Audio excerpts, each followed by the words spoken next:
Diffraction के बारे में क्या था?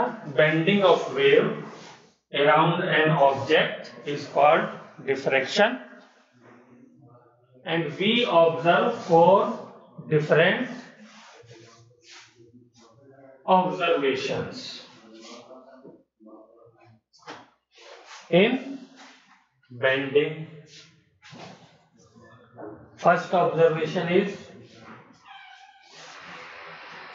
when light strikes an opaque object, it bends around corner of object.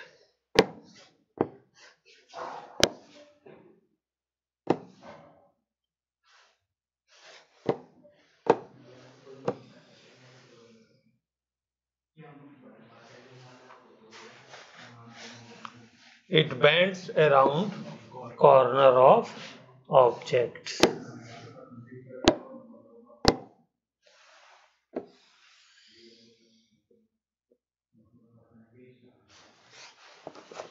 लिख लिया? And enters shadow region. And enters shadow region.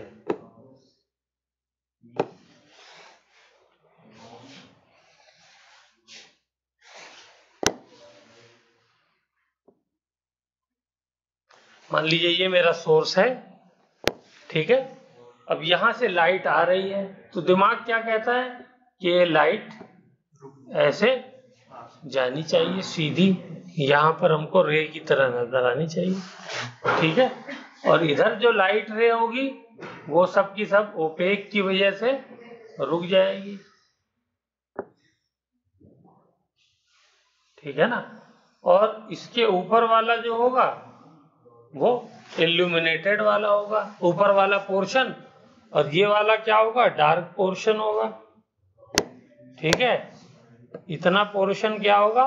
Dark, dark और शैडो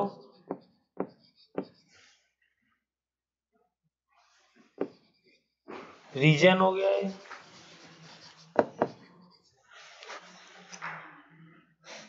लेकिन हम क्या देखते हैं इसके अंदर कि ये जो लाइट रे है ये स्ट्रेट ना जाकर के इस कॉर्नर पे बेंड हो गई। क्या हो गई? बेंड हो गई ऐसे, ठीक है। और हमें इस रीजन में यहां पर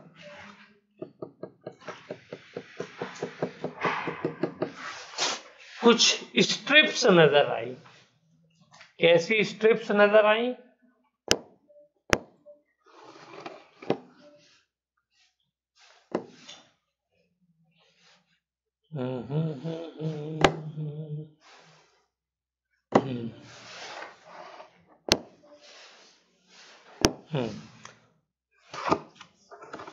ऐसे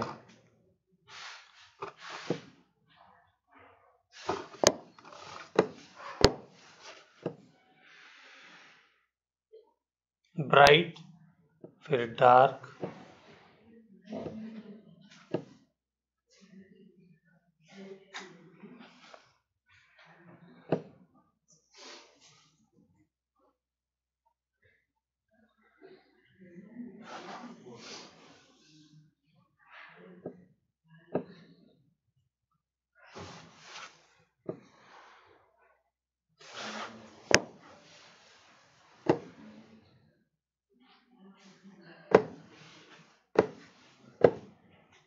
और ये हमारा क्या है?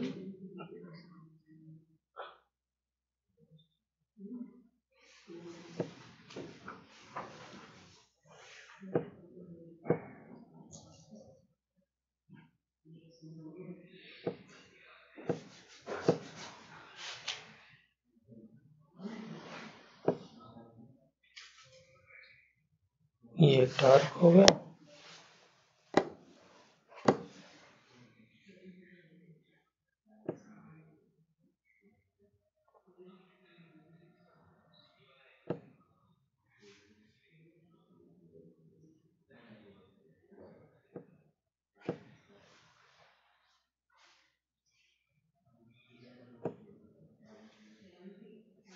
इस तरीके की फ्रिंजेस नजर आती है। ठीक है, जूम करने पे ये नजर आएंगे। और ये हमारा क्या है, ओपेक ऑब्जेक्ट हो गया। This is opaque object. ठीक है, और बाकी ये वाला जो पोर्शन है क्या है, ये this is illuminated.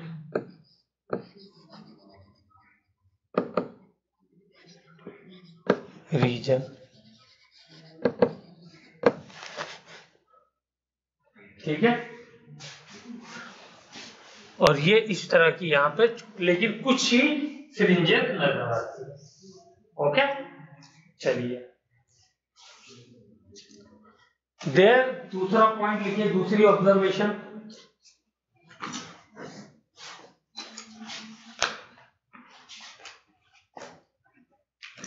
There is no sharp boundaries between illuminated region and shadow region.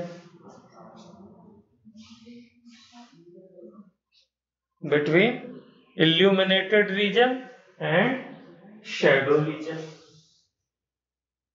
ये हमारा ये नीचे वाला जो है ये शैडो रीजन है, यहां से लेकर के यहां तक, और ये इल्यूमिनेटेड रीजन है, ये बीच में फ्रिंज होगा। ठीक है ना, होना चाहिए था इतना, लेकिन इतना ना हो करके ये जो मैंने येलो कलर से दिखाया है नीचे वाला, ये है खाली। कैसा रीजन है, शैडो वाला, जो इसकी छांव पड़ रही है। पड़नी चाहिए थी इतनी इस वाली लाइन के नीचे, लेकिन हमने देखा इतना हिस्सा जो है इसमें फ्रिंजेस आ गई। ठीक है, अगर लाइट वेव ना होती तो ये फिनोमिना नजर नहीं आता। तो क्या लिखवाया मैंने, there is no sharp boundaries between illuminated region and shadow region. दूसरा हमने ऑब्जर्वेशन ये देखी। तीसरा ऑब्जर्वेशन क्या देखा, in illuminated region and shadow region या डार्क रीजन लिख सकते हैं, we observe alternate bright and dark fringes। यही जो हमने यहां पर सर्कल में दिखाई है।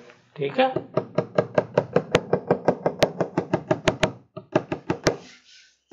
alternate bright and dark fringes between illuminated region and dark region are called, these are called diffraction fringes। These are called diffraction fringes।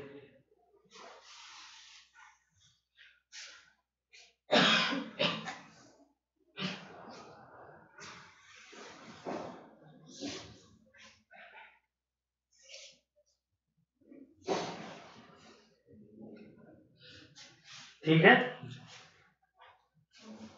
चौथा observation, ये तो मैंने आपको इस डायग्राम में दिखा दिया है। वैसे एक्चुअली जो डायग्राम बनाया गया था उसके अंदर क्या था, एक सिंगल स्लिट बना दी थी। उसके अंदर जो कार्डबोर्ड लिया हमने उसमें एक सिंगल हमने क्या किया, निडल के जरिए से छेद बना दिया। ठीक है, तो उस छेद की वजह से स्क्रीन पे हमने क्या देखा, ये फिनोमिना देखा था। तो वो लिख लीजिए, when light passes through small aperture, light bends around the corners of aperture, bends around the corner of aperture and enters the shadow region on the screen।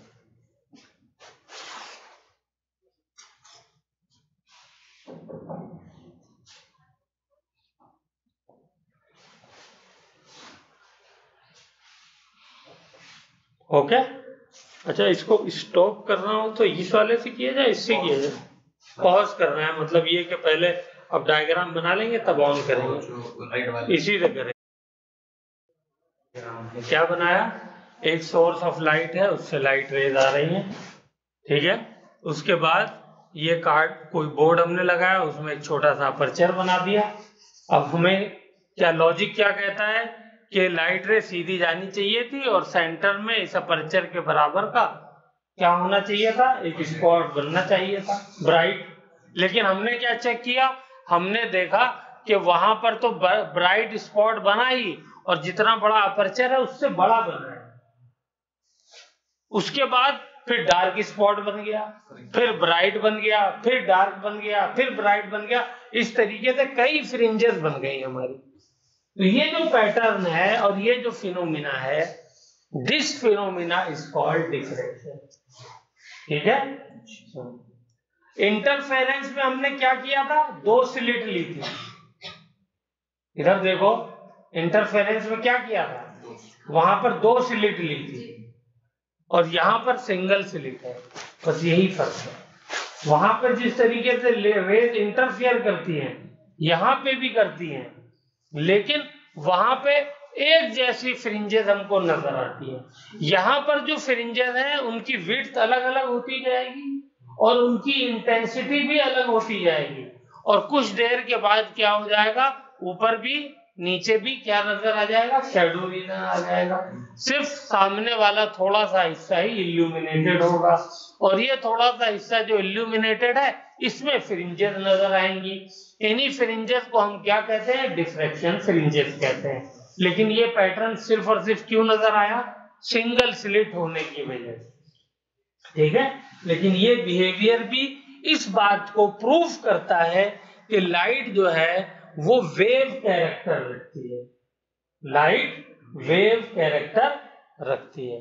तो इसके लिए हम फर्दर डिस्कशन करते हैं। चलिए, अगर हम देख रहे हैं, ओके, तो ये हमारी स्लिट है जो कि सिंगल है। इसकी विड्थ कितनी ली है हमने, ए ली है। यंग डबल स्लिट में दो स्लिट के बीच का डिस्टेंस स्मॉल डी था, यहां पर हमने सिंगल स्लिट का जो अपर्चर है वो ए ले लिया है, यूं कह लिए इसका डायमीटर ये है। स्क्रीन और सोर्स के बीच में जो डिस्टेंस है वहां भी कैपिटल डी था, यहां भी कैपिटल डी है। बीच में ये हमारा सेंट्रल ब्राइट बन गया है। ये सेंट्रल ब्राइट स्लिट के साइज से बड़ा बनेगा। क्यों बनेगा, बिकॉज ऑफ डिफ्रैक्शन, क्योंकि लाइट जो है वो कॉर्नर से क्या हो जाती है, बेंड हो जाती है, ठीक है ना, कॉर्नर से बेंड हो जाती है। अब हम ये देखना चाह रहे हैं कि हमें किस पॉइंट पे डार्क मिलेगा पहला।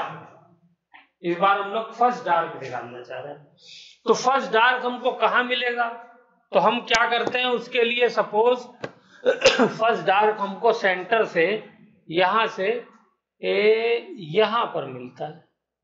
इस डिस्टेंस को मैंने नाम दे दिया y, वहां भी y दिया था, ठीक है।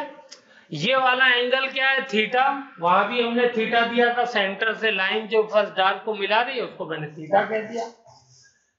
ये देखिए जो वेव है यहां पर, ये मैंने अलग अलग सोर्स की बात कर रहा हूं, ये एक सोर्स की बात कर रहा हूं, ये सच ये दो सोर्स कैसे हो गए।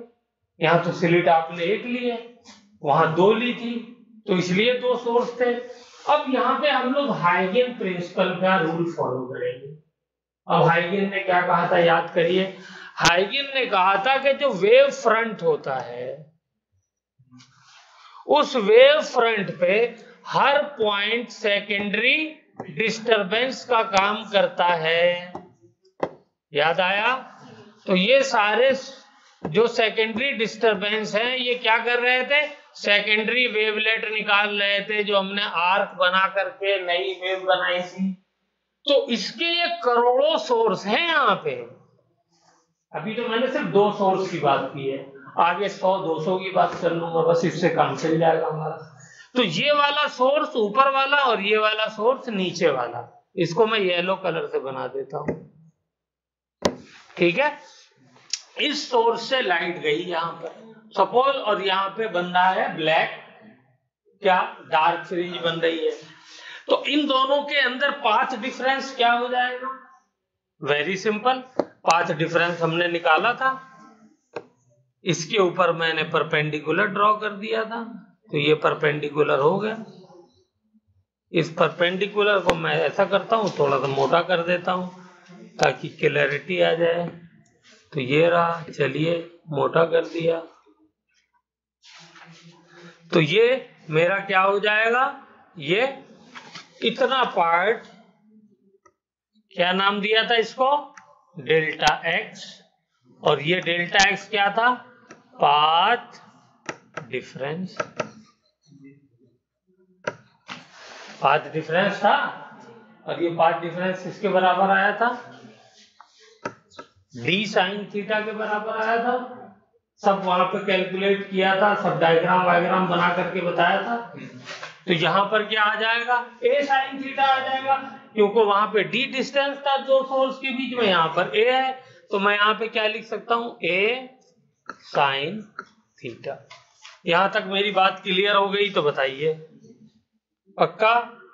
चलिए, तो अब इस डायग्राम को बना लीजिए, फिर उसके बाद आगे का डिस्कशन हम लोग करेंगे। ओके, चलिए। यहाँ पे मुझे फर्स्ट डार्क मिल रहा है, फर्स्ट डार्क मिल रहा है। इस पॉइंट का नाम मैंने दे दिया P। क्या नाम दे दिया, P। P नाम दे दिया मैंने इसका।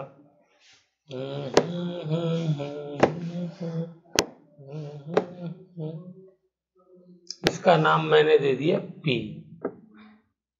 ठीक है। और ये पॉइंट का इनका नाम दे दिया, सपोज ये हो गया A, ये हो गया B, ठीक है। तो यहां पर लिखिए, first dark fringe will be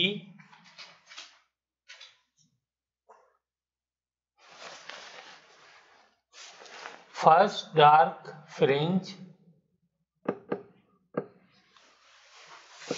will be when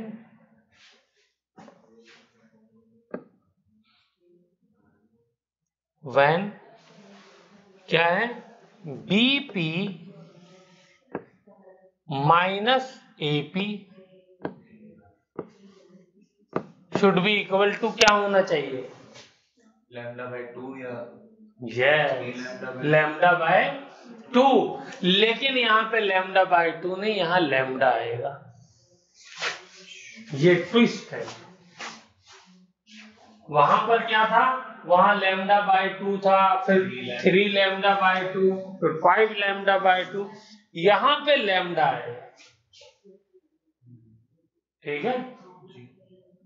अब देखते हैं, अब इसको समझते हैं। तो इसका मतलब क्या हो गया, इसका मतलब मैं ये कह सकता हूं कि ये किसके बराबर है, डेल्टा एक्स के बराबर है। दिस इज पाथ डिफरेंस, और पाथ डिफरेंस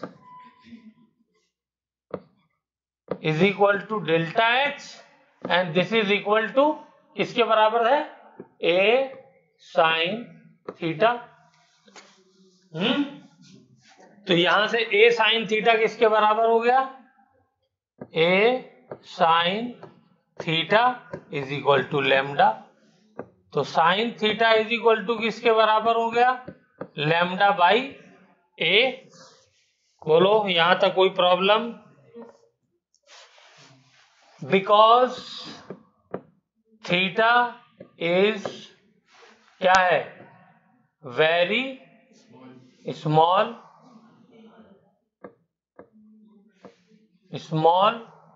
देयरफॉर क्या हो जाएगा, बोलिए। साइन थीटा को मैं थीटा लिख सकता हूं, तो theta will be equal to lambda by ए।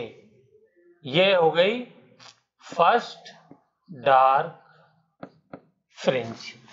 यानी ये जो थीटा है, इस थीटा एंगल पे फर्स्ट डार्क फ्रिंज मिलेगी, और इस थीटा एंगल को हम बोलेंगे एंगुलर डिस्प्लेसमेंट। क्या नाम बोलेंगे, एंगुलर डिस्प्लेसमेंट या एंगुलर पोजीशन। Angular position. ठीक है, इस एंगुलर पोजीशन पे हमको क्या मिलेगा, हमको डार्क फ्रिंज मिलेगी, and this will be first dark fringe. मेरी बात क्लियर हो गई? चले आगे, चलिए हमारा, तो ये समझ में आया कि क्यों यहाँ पे डार्क फ्रिंज नजर आएगी। पहले और 100वें सोर्स ने क्या किया, इन्होंने तो कंस्ट्रक्टिव इंटरफेरेंस किया क्योंकि ये लैम्डा डिस्टेंस पे थे।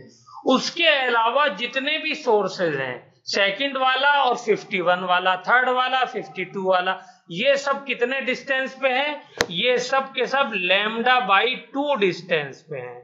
This is lambda by 2 distance, और लैम्डा बाई 2 पर जब डिस्टेंस पे होंगे, यानी उनका पाथ डिफरेंस लैम्डा बाई 2 होगा, तो वो कौन सा इंटरफेरेंस करेंगे, डिस्ट्रक्टिव इंटरफेरेंस करेंगे, जिसकी वजह से यहाँ पे हमको डार्क स्पॉट मिलेगा, ना कि ब्राइट स्पॉट मिलेगा। हो गए, समझ में आ गई बात? चलिए, तो यहाँ पे लेक्चर करते हैं समाप्त, और इसकी छोटी सी और डेरिवेशन रह गई है, उसको हम कर लेंगे, तो कल ये भी खत्म हो जाएगा, और उसके बाद पोलराइजेशन बचता है, वो बहुत ही सिंपल सा टॉपिक है, वो खत्म, और ये चैप्टर खत्म। तो अब हमारा फिजिक्स ऑलमोस्ट खत्म हो रहा है। चलिए ओके, तो अब इसको वो करने के लिए यहाँ से करें।